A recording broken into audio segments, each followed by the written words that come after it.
Bismillahirrahmanirrahim. Assalamualaikum. Selamat tengah hari. Apa khabar semua? Alhamdulillah. Saya dapat bersiaran. So hari ini saya nak kongsi tentang kelahiran kembar. Okay, so kita akan masuk series kelahiran kembar. Okay, so siapa sini yang ada kembar? Okay, so siapa yang ada kembar kat sini? So mungkin boleh komen. Dia adalah anak kembar, anak kelahiran kembar. So those days dulu-dulu kan memang macam kerana kita tak tahu, kita selalu ingat kita nak anak kembar tu senang. Senang macam mana? So far for some people dia fikir anak kembar tu dia akan dapat, contoh kalau kita dapat seorang anak, so dia akan dapat 2 atau 3 dan sebagainya lah sekaligus. Okay, kemudian berpadanan juga dengan bilangan anak yang kita dapat tu, so kita memerlukan bantuan daripada ahli keluarga sebab kita tak mampu nak jaga bayi, okay, lebih daripada satu tu serentak pada mulanya lah, pada permulaan kan. So lama-lama tu bila anak dah besar tu lainlah cerita dia. Okay, so those days orang selalu fikir, oh seronoknya dapat anak kembar. Okay, let's say dapat anak kembar 2, so senang lah satu kali beranak dapat anak kembar. Okay, tetapi so mungkin ramai yang beraspirasi untuk memiliki anak kembar kan. Tetapi apa yang rezeki yang kita dapat tu mestilah berpadanan dengan tanggungjawab dia. Okay, so a lot of people dia fikir dia nampak yang bagus saja, tetapi di sebaliknya wanita yang hamil anak kembar, so double lah penat dia, double dia punya morning sickness dan sebagainya adalah kerana mengandungkan 2 janin dan sebagainya. So hari ni kita kongsi sikit-sikit lah fakta tentang kelahiran kembar ni. Orang kata good to have some knowledge about this. Okay, so mungkin pada mereka yang beraspirasi nak dapat anak kembar, mungkin boleh tambah orang kata maklumat ini. Okay, so I kongsi sekejap.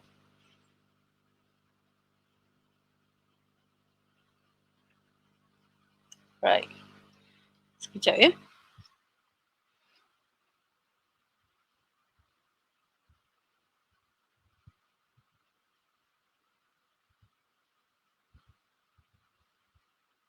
Alright. So I think nampak artikel ni, saya ambil daripada portal myhealth.gov.my, iaitu portal rasmi Kementerian Kesihatan Malaysia. So kita nak tengok sikit lah, okay, yang kata fakta-fakta tentang kelahiran kembar ni. Okay, so mungkin ramai yang beraspirasi lah nak memiliki anak kembar sebab senang lah katanya, bila mengandung dan melahirkan tu terus dapat anak lebih daripada seorang. So bagaimana kandungan kembar terjadi? Okay, so pernahkah kita terfikir bagaimana kandungan kembar terjadi? Because a lot of people think hanya kerana genetik. Maksudnya kalau ada history sama ada sebelah ayah ataupun sebelah ibu ada kembar, so mungkin daripada genetik. Tapi kita boleh tengok lagi, okay. So ada 2 jenis kembar, seiras dan tak seiras. Okay, benda ni selalu kita tengok lah kan. So kembar seiras berlaku apabila satu telur isteri bersenyawa dengan satu benih sperma suami dan kemudian embrio itu terbelah menghasilkan 2 embrio. So embrio yang akan membahagi menghasilkan 2 janin dan akhirnya 2 bayi terbentuk. Okay, so kembar seiras. So kembar tak seiras pula berlaku apabila 2 telur isteri yang berbeza bersenyawa dengan 2 sperma suami. Ini menghasilkan 2 embrio, masing-masing membesar menjadi janin dan akhirnya terhasil 2 orang bayi.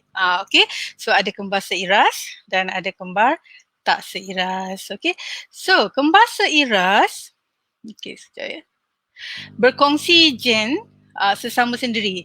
So maksudnya jantina mereka serupa, lelaki, perempuan. Tetapi bagi kembar tidak seiras, jantina boleh jadi sama atau tak sama. So mungkin dapat kembar, okay, satu lelaki dan satu perempuan. So tak semestinya sama. Okay, right. So apakah faktor yang boleh mendapatkan kembar? Okay, so sesetengah wanita lebih cenderung mendapat kembar, lebih-lebih lagi umur lingkungan 30-an atau lebih tua mengambil ubat kesuburan, mengambil ubat kesuburan sebelum mengandung, menjalani prosedur IVF iaitu bayi tabung uji, ras kembar lebih kerap di kalangan wanita kulit hitam Afrika dari wanita Asia atau Eropah.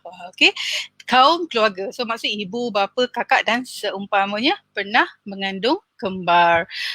So faktor di atas meningkatkan kebarangkalian si ibu mendapat kembar tak seiras tetapi bukan kembar seiras. Sebab itu kita selalu dengar bayi IVF, so kadang-kadang kan dia ada lebih, dia dapat mungkin 2, 3, 4 dan sebagainya. So itu normal sebab melalui prosedur IVF, mereka nak suntik apa orang kata benih yang dah tersenyawa, so sometimes dia orang boleh masukkan lebih sebab tak tahu yang mana lekat. Macam tu. So mungkin boleh dapat kembar. So bagaimana doktor atau bidan tahu yang ibu ini mengandung kembar? So apabila doktor atau bidan memeriksa perut kita, mereka akan merasa dan mengira saiz rahim. Selalunya saiz rahim mengandung kembar adalah lebih besar dari tarikh mengandung. Jadi doktor tu boleh buat ultrasound untuk melihat bilangan bayi dalam rahim. So kembar seiras mempunyai jantina yang sama dan boleh dilihat semasa proses ultrasound. Semasa ultrasound juga doktor juga akan melihat kedudukan uri. So maksudnya semasa pemeriksaan dah boleh kenal pasti sama ada ibu-ibu tu hamil kembar atau tidak. So perlukah ibu ini menjalani rawatan prenatal? So so untuk ibu hamil perlu berjumpa dengan doktor dan membuat apa orang kata membuat ni lah temujanji sebab mengandung kembar mempunyai risiko yang lebih daripada mengandung biasa. So apa risiko dia selalunya? Selalunya mengandung kembar ni risiko dia adalah kelahiran pramatang. So kelahiran pramatang tu selalu 36 minggu atau 37 minggu tu dah dikira kelahiran pramatang dan mungkin ada yang lagi awal daripada itu. So bayi yang pramatang adalah lebih kecil dan mungkin perlu tinggal di hospital lebih lama selepas bersalin. So ibu yang mengandung kembar juga boleh mudah mendapat darah tinggi dan kencing manis semasa hamil. So jika kerana on average lah kan kalau kita hamil, so maybe baby kita about let's say lah on average dalam 3 kilo, contohlah 3 kilo, 2.5 kilo ke. Tapi bila kita bila hamil kembar, so mungkin bayi tu macam berat dia in total about 3 point something kilo. So mungkin yang ni 1.8, so yang ni maybe like 1.5 macam tu. So dia technically dia kecil lagi. Jadi kemungkinan mungkin berlaku kelahiran pramatang, dan bayi pun kurang berat dia kan. So bagaimana dan di manakah patut ibu melahirkan anak kembar? So memandangkan risiko semasa mengandung dan bersalin lebih bagi bersalin kembar seperti tumpah darah. Jadi ibu mesti melahirkan anak kembar di hospital. So jika si ibu dan bayinya sihat dan kepala bayi yang pertama adalah di bawah, mungkin si ibu boleh bersalin normal. Akan tetapi jikalau sebaliknya, pembedahan C-section selalu dilakukan. So most of the time saya dengar kebanyakan kelahiran kembar adalah melalui pembedahan dan juga ada juga kelahiran kembar normal, kelahiran dia. Tapi I pernah ada kawan yang dia rasa dua-dua. So masa dia lahirkan anak kembar yang pertama tu normal, kemudian yang kedua tu macam tersekat tali perut tu. So doktor scissor. So dia sakit dua-dua. Dia sakit bersalin normal dan juga bersalin pembedahan kerana kembar dia satu bersalin normal, satu lagi melalui pembedahan. So mungkin boleh rasa dua-dua lah waktu tu. So boleh bayi kembar menerima susu ibu. So digalakkan menyusu ibu bayi-bayi ni. So susu ibu mencukupi untuk bayi-bayi mereka. So ramai yang fikir sebab bila kembar tu macam mungkin baby tu yalah kan keperluan susu dia lebih kan, tapi sebenarnya jika melalui pengetahuan kita, melalui pengetahuan, so mungkin ibu tu boleh menghasilkan susu yang cukup untuk bayi kembar dia. Okay, so kalau ibu bersalin pramatang, susu ibu boleh dipam dahulu. Tapi kalau dan digalakkan ya, digalakkan berjumpa dengan kaunselor laktasi untuk mendapatkan pertolongan dan nasihat bagaimana nak menyusu anak kembar secara lebih efektif. Okay, so agak suka menjaga bayi kembar dan ini boleh memberikan tekanan yang berlebihan dan meletihkan si ibu. Maka ibu yang bersalin kembar perlu mendapat bantuan dari suami, ibu bapa atau ahli-ahli keluarga. Okay, supaya mereka supaya dapat dikurangkan stres lah. Okay, so ni sangat penting sebab bila kita bersalin seorang pun kan kita tak cukup tangan lah kan. Kata tak cukup tangan, apatah lagi kalau bersalin kembar, maksudnya bayi lebih daripada satu lah. So mungkin kembar 2, mungkin kembar 3 dan 4 dan sebagainya. Jadi memang memerlukan bantuan kerana ibu dah menjalani proses kehamilan membawa bayi kembar tu ke mana-mana, kemudian proses bersalin dan lepas berpantang dia pun nak rehat, dia pun nak orang kata nak cukup tidur dan sebagainya. So bila dua bayi ni demand dia bertambah lah, demand dia berganda. So memang kena dapatkan bantuan sebab tak mudah nak menguruskan si kecil tu. Kalau seorang pun kita dah memang haywire selalunya, tapi bila dua orang tu memang agak cabaran lah. So lepas tu barulah ibu tu dapat boleh susun. So kita pasti benda tu dia kena belajar. Jadi kalau belum lahir anak tu kadang-kadang tak boleh nak imagine lagi. Tapi bila dia ada anak tu lama-lama mereka pandailah mengadaptasikannya. So itulah dia fakta about kembar. Okay, so saya nak kongsi satu lagi artikel sekejap ya.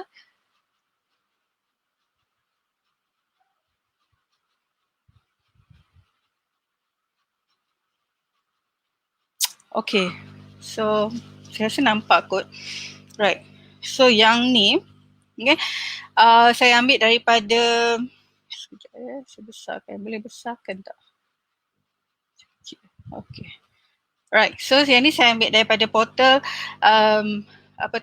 magazine, alright, dan ditulis oleh seorang pakar, Dr. Muhammad Izzat. Okay, so kita just baca sebab kita nak gain some information about kelahiran kembar. So kelahiran kembar atau multiple pregnancy adalah istilah yang digunakan bila seseorang wanita hamil itu menunggu dua atau lebih bayi pada masa yang sama. Okay, so ia berlaku dalam 1 dalam 80. Okay, so setiap 80 kelahiran dapat ada satu ibu yang akan mendapat bayi kembar. Okay, so rawatan fertility meningkatkan peluang untuk mendapat kehamilan kembar kan. Sebab bila ibu tu menjalani rawatan kesuburan kan, IVF ni, jadi doktor selalu ambil chance lah ya, ambil peluang untuk menyuntik benih yang berjaya, yang cantik. Sebab bila dia dah landing dekat dinding rahim tu, we don't know which one yang akan survive. So doktor selalu akan take that lah. Okay, so itu untung dia lah. Okay, so jenis-jenis kehamilan kembar. Okay, so pada pemeriksaan awal akan dipastikan sama ada ibu tu hamil kembar 2 atau 3. Yang penting nak pastikan jenis-jenis kehamilan itu sebab nak tahu sama ada bayi tu berkongsi uri atau tidak. Kerana bayi yang berkongsi satu uri ini mempunyai risiko mendapat komplikasi lebih tinggi. Okay, so semua orang tengok bayi kembar tu macam fun tapi dia nak melalui itu memang satu cabaran yang bukan sikit lah ya. So okay, so jika 2 telur disenyawakan atau satu telur yang disenyawakan membahagi kepada 2, maka setiap bayi mempunyai urinya yang tersendiri. Okay, kemudian jika telur yang disenyawakan membahagi sedikit lambat, bayi berkongsi uri tapi mempunyai kantung sendiri. So bayi-bayi untuk jenis ini adalah kembar seiras. Okay, tetapi dalam beberapa kes telur yang telah disenyawakan membahagi sedikit lambat. So bayi berkongsi uri dan korion dan berada pada kantong yang sama. So jenis ini adalah kehamilan berisiko. Okay, so sama juga kehamilan ketiga kan. So kalau berkongsi tu so dia seiras. Okay. And then jika bayi berkongsi uri, mereka ada seiras. Manakala bayi tidak berkongsi uri adalah kembar tidak seiras. So benda ni memang ada berlaku lah. Ada nampak kembar tapi mungkin nampak lain sikit. Tapi some people kembar muka memang sama betul-betul. So risiko berkaitan dengan kandungan kembar. So it's good to know about this. So masalah ringan yang berkaitan dengan awal mengandung itu biasa. So menjadi lebih lah sikit kepada kehamilan kembar. So contoh apa? Morning sickness, pedih ulu hati, kaki bengkak, urat timbul, sakit belakang ni semua adalah orang kata challenge yang biasa, tapi kalau dah hamil kembar tu dia sedikit lebih berat lah. So anemia ataupun kekurangan sel darah merah ni pun sama juga sebab bayi kembar menggunakan lebih banyak zat besi. So dia akan ambil daripada mak dia. Preeclampsia, so keadaan tekanan darah ibu meningkat dan terdapat protein dalam air kencing. Peluang untuk berdarah lebih biasa, maksudnya tumpah darah sebab akibat rahim tidak mengecut, sebab rahim expand ya. Kemudian kelahiran mungkin pramatang. Kelahiran mungkin pramatang, 60 dalam 100 kehamilan kembar 2 lahir sebelum 37 minggu. So ini memang adalah fakta lah ataupun statistik. Right. So bayi yang lahir pramatang ini mempunyai risiko berkaitan dengan masalah pernafasan, pemakanan dan jangkitan kuman. Jadi lagi awal bayi dilahirkan, lagi kerap masalah ini berlaku. So bayi mungkin kena dimasukkan dalam ward ICU dan ibu digalakkan untuk menyusu badan. So kehamilan kembar mempunyai risiko uri tidak berfungsi dengan bagus dan memberikan kesan pada pembesaran bayi. Right. So ini lagi satu saya nak kongsi. Apakah langkah-langkah tambahan jika ibu hamil kembar? So sesungguhnya semua kehamilan kembar adalah high risk dan perlu dipantau oleh pakar dan pakar perunding. So kehamilan kembar adalah high risk. Untuk kehamilan kembar yang mana bayi mempunyai uri sendiri dan tidak berkongsi, ultrasound scan perlu setiap 4 minggu. Jika kehamilan kembar yang berkongsi uri, ultrasound scan perlu setiap 2 minggu apabila kandungan 16 minggu dan ke atas. So ini kerana perlu mendapatkan pemantauan yang sangat rapi oleh pakar perubatan. So kita kena faham yang itu. So untuk ibu dinasihatkan untuk ambil pil zat besi dan asid folik sepanjang kehamilan. Kehamilan kembar mempunyai risiko lain juga ya, seperti preeclampsia, aspirin dos rendah dan sebagainya. So ini memang biasalah kalau ibu tu hamil anak seorang pun macam-macam lah kan. Suplemen yang dibekalkan apatah lagi kalau bersalin kembar, sebab kita tak nak ambil risiko itu. So bila sepatutnya bayi-bayi dilahirkan? So bergantung kepada individu itu sendiri. Jika kehamilan kembar tiada masalah, dinasihatkan untuk bersalin pada 37 minggu. Jika kembar tidak berkongsi uri, 36 minggu jika kembar berkongsi uri, 35 minggu jika kembar 3. So kalau hamil kembar 3 dan 4 dan sebagainya, maka lagilah perlu mendapatkan pemantauan rapi daripada pakar perubatan. Sebab as long as kita hamil anak kembar, itu dah memang tergolong dalam risiko yang tinggi. So cara kelahiran sama ada secara normal atau pembedahan caesarean bergantung kepada keadaan ibu. Bergantung kepada keadaan ibu. Sebab tu saya dengar, memang saya dengar lagi banyak ibu hamil kembar tu bersalin secara pembedahan. Tapi saya pernah dengar ada ibu yang berjaya bersalin secara normal. Tetapi ada juga sahabat saya sendiri, dia kelahiran kembar, satu normal, satu lagi pembedahan. Tapi yang saya banyak dengar ialah pembedahan, sebab kerana bayi ini berisiko kan, jadi mungkin doktor nak pastikan bayi itu selamat. So mungkin kaedah pembedahan tu lebih diambil lah. Okay, right. So jika bayi yang paling dekat dengan cervix adalah kepalanya di bawah, okay, so ibu mungkin boleh cuba untuk bersalin seperti biasa. Okay, so kedudukan atau posisi bayi kedua boleh berubah selepas bayi pertama dilahirkan. Ini tu sebab dia, dan tidak sepatutnya memeningkan kepala anda untuk memilih bagaimana hendak bersalin. Jika bayi yang paling dekat dengan cervix, bridge, okay, so selalunya scissors lah. Okay, kedua-dua cara kelahiran nombor atau scissors mempunyai kelebihan dan kekurangan, so perlu berbincang dengan doktor. Okay, so kehamilan kembar lebih dari 2 selalunya secara pembedahan. Okay, sebab yalah, kehamilan sangat pramatang. Okay, right, so ni artikel lah. So interesting, okay, interesting kita tahu tentang kembar seiras dan kembar tak seiras. Kemudian risiko lah, okay, risiko untuk ibu yang hamil kembar tu lagi tinggi. Okay, so kita nampak macam kita excited ataupun kita teruja untuk menerima bayi kembar, tapi dia punya cabaran dia sewaktu hamil dan bersalin tu pun besar juga daripada ibu yang hamil anak satu saja. Okay, so I think it's cool. Right, saya stop sharing. Right, so nak bagi tahu tentang kehamilan kembar, ramai yang fikir senang sekali mengandung tu dapat 2 anak. Ramai yang fikir macam tu kan. Tapi sebenarnya tak semudah yang kita lihat.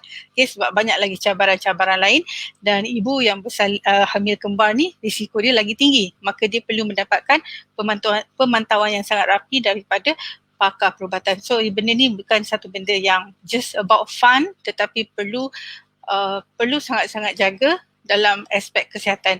So kalau kita bayangkan ya, kalau kita makan untuk 2 orang tu bukan soal kita makan untuk 2 orang, tapi kita makan untuk pengambilan kalori untuk 2 orang lah, contoh sebab bayi dengan ibu tu. Tapi kalau ibu tu hamil kembar, so dia kena ambil lebih sikit lagi.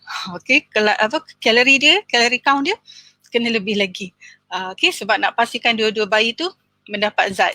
Okay, sebab kalau any indeficiency, memang bayi ambil terus daripada ibu. Jadi ibu tu kena top up makanan mengikut kalori,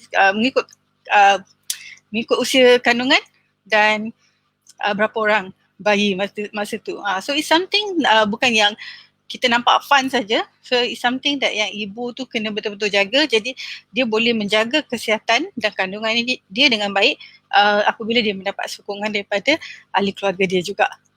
Okay, so benda ni kita kena faham. It's not just about the fun fact, tetapi it's because about the health juga. Right, so technically bayi kembar ni selalu kita dengar dilahirkan secara pembedahan, kemudian pramatang. Okay, kelahiran pramatang.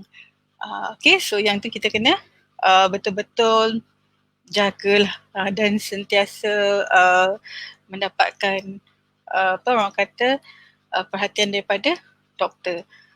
So this is something very serious sebab nampak fun dapat 2 anak kan sekaligus, tapi sebenarnya banyak lagi benda lain juga. Right, so I think itu saja topik untuk hari ini regarding kehamilan kembar. So kita trying to understand about kehamilan ni, kehamilan kembar. Okay, so it's so interesting.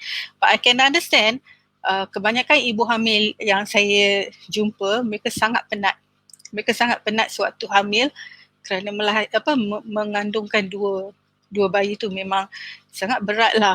Okay, sangat berat. So what we can do is to offer them, orang kata semoga dipermudahkan urusan dan semoga dua-duanya selamat. Ada bayi tu, bayi kembar dan juga ibu dia. Okay, so I think itu saja untuk hari ini regarding kehamilan kembar. So before saya end the session, so saya nak invite those yang berminat untuk menyertai kursus terapis berpantang secara percuma kerana ini adalah program tajaan kerajaan. Okay, tetapi saya mencari mereka yang benar-benar berminat menjaga ibu dalam pantang. Okay, I tak cari mereka yang seminar junkies yang bila ada kursus percuma je dia pergi. dia join. So I tak nak yang tu. I nak yang benar-benar berminat dan inilah masanya untuk mengikuti kursus ini secara rasmi. So boleh contact maklumat yang tertera ataupun boleh contact saya directly. So we are looking for peserta untuk kursus terapis berpantang secara percuma. So I think itu saja dari saya hari ini. So take care and stay safe. InsyaAllah kita jumpa lagi. Assalamualaikum warahmatullahi wabarakatuh.